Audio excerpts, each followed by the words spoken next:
در مزه‌گردی امروز به سراغ یک دسر، یک غذا و یک میان وعده پرطرفدار و خوشمزه رفتیم که در بازارهای بلوچستان توسط فروشندگان سیار عرضه می شوند.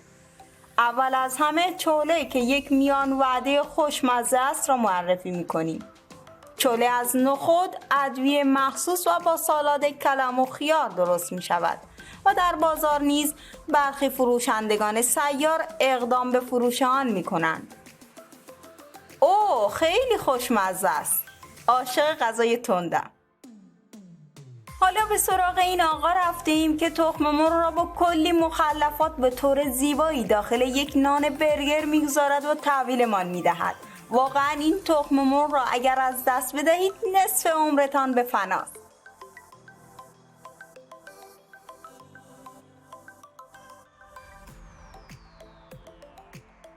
اما در آخر داستان به یک دسر خوشمزه یعنی کولپی پرداختیم. یکی از فروشندگان این بستنی درباره آن این گونه میگوید: داخل جعبه یخ میذاریم، اینجا بعد نمک بالاش میذاریم و داخل قالبش میکنیم، بعد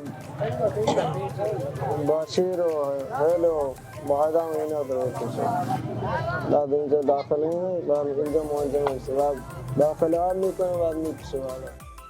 با خوردن کولپی یاد دوران کودکی میافتی. امیدوارم از مزه‌گردی معیار جلی امروز خوشتان آمده باشد.